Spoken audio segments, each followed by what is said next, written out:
দেখো দুপুরে রান্না রেডি করছি এখন। এদিকে আছে খাসির মাংস আর এখানে আছে সেই মাংসটা যে রান্না করবো সেই মশলাগুলো করবো এখন। আর এদিকে চালটা ধুবো এখন। সব কিছু এখন রেডি করবো, রেডি করে এখন দুপুরে রান্না শুরু করবো। আর সকালে তো খাওয়া দাওয়া হয়ে গেছে, সেদ্ধ ভাত, মাছ সেদ্ধ আর সবজি সেদ্ধ দিয়ে খাওয়া হয়ে গেছে। এখন দুপুরে রান্না, দুপুরে আজকে আর কিছু রান্না করবো না, টমেটোর চাটনি করবো।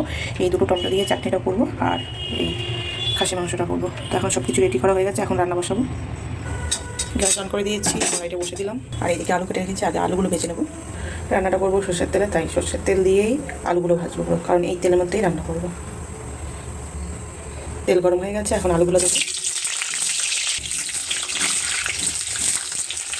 লবণটা দিয়ে দিচ্ছি, সেদ্ধ হয়ে যাবে। টমেটোর চাটনি করবো আর এখানে আছে টমেটো মাংসের মধ্যে দেবো। আর এখানে আছে মশলাটাকে এখন মিক্সিতে করে নেবো। আলুগুলো লাল লাল করে ভাজা হয়ে গেছে, এখন আলুগুলো নামিয়ে দেবো।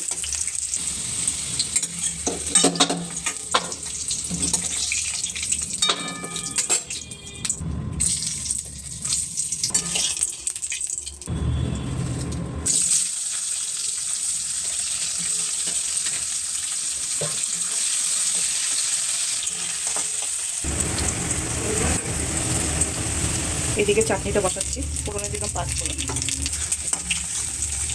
আর এদিকে টমেটোটা মিক্সিতে করে রেখে এটা একটু ভাজবো, কাঁচা গন্ধটা যাতে চলে যায়। দেখো ভাজা হয়ে গেছে, এখানে দেবো একটু পুরোনো জলটা। আর এদিকে পেঁয়াজগুলো ভাজা হয়ে গেছে, এখানে আছে রসুন, পেঁয়াজ আর কাঁচা লঙ্কা বাটা, এটা দেবো এখন। তো এখানে এখন ভাজতে হবে যতক্ষণ কাঁচা গন্ধটা না যায়, এই রসুনের আর পেঁয়াজের।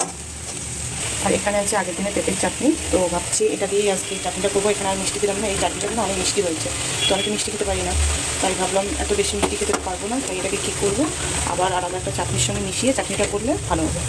তো এখানে মিশিয়ে চাটনিটা করছি। দেখো এখানে কিন্তু কোনো রং দেইনি, হলুদ টলুদ কিচ্ছু দেয়নি, কালারটা দেখো কি সুন্দর হয়েছে, লাল লাল। কেন হয়েছিল? তো টমেটোটা দিয়েছি, তো সেই কারণে কালারটা লাল হয়ে গেছে।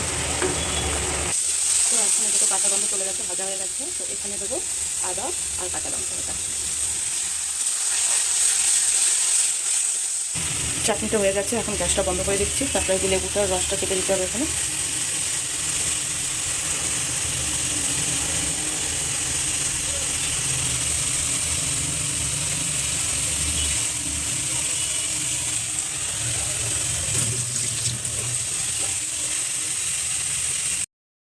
লেবুর রস দেওয়া হয়ে গেছে, এটাকে একটু ভালো করে এখন ভেজে নেব।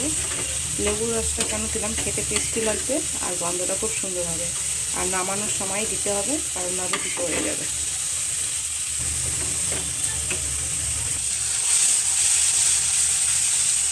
তারপর দিচ্ছি টমেটো বাটা। চাটনিটা হয়ে গেছে, নামিয়ে নিলাম। এখন দেখো কালারটা খুব সুন্দর হয়েছে। এখন দেবো হলুদ, লঙ্কা গুঁড়ো আর জিরে গুঁড়ো।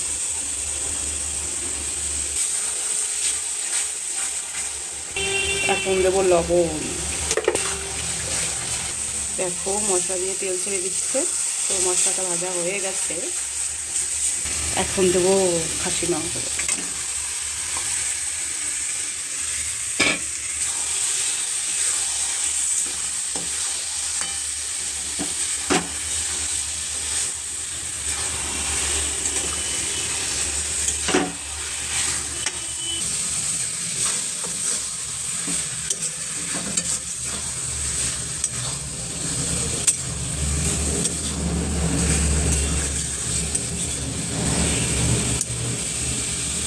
ততক্ষণে এইদিকে ভাজা হোক, আর এইদিকে দেখো আমার কত কাজ এখানে বেসিনে সব জমে গেছে, এগুলো এখন ধুতে হবে। আর এদিকে চালটা ধুতে হবে, এখন চালটা ধুয়ে চালটা এখন চালগুলো ধুয়ে রাখছি, ভাতটা লাস্টের দিকে করবো। মাংসটা মশলা দিয়ে কষানো হয়ে গেছে, এখন দেবো ভেজে রাখা আলুগুলো।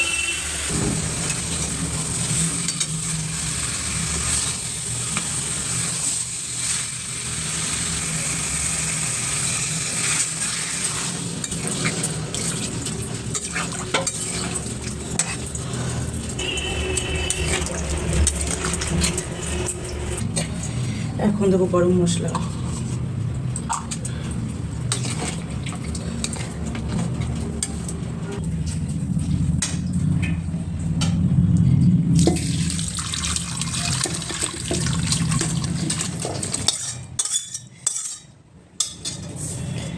দেখো সব প্রেশারে দিয়ে দিচ্ছি, কারণ মাংসটা আমি প্রেশারে করব। তো এখন প্রেশারটা বন্ধ করে দেবো। তো এখানে 2টো সিটি দেবো, তার বেশি দেবো না। আর এইদিকে দেখো আবার কত বাসনপত্র জমে গেল, এগুলো এখন আমাকে ধুতে হবে। এইদিকে স্যালাডগুলো কাটা হয়ে গেছে, এইদিকে আছে শসা আর পেঁয়াজ, না শসা সরি, এখানে আছে টমেটো আর পেঁয়াজ, আর এইদিকে শসাটা কেটে রেখেছে। এই যে এইভাবে কিন্তু স্যালাড খেতে খুব ভালো লাগে। তো এটা এখন কেটে রাখলাম, খাওয়ার সময় সব একসঙ্গে করে নেব। তো এখানে একটা লেবু থাকবে, লেবুটা পরে চিপে দেবো।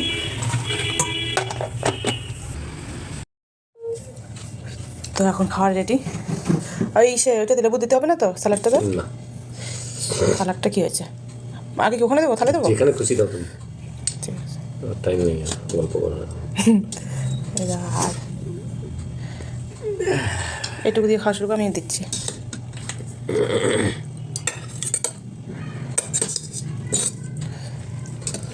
বাবা 2:30 বেজে গেছে, 3টেই বাজে। আজকে কেন বেশি টেস্টি লাগে জানো? শুধু এইটাই করেছে ওই জন্য। যদি অন্য কিছু ভাজা টাজা থাকতো তাহলে এত টেস্ট লাগতো না। বুঝতে পেরেছো? ভাজাটা করবি না? হ্যাঁ, যেদিন চিকেন করবো আর এই মাটনটা করবো সেদিন কোনো কিছুই করবো না। একটা চুল আছে এই যে,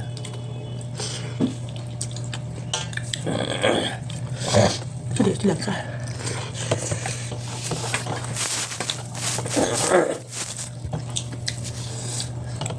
যখন ভিডিও করে তখন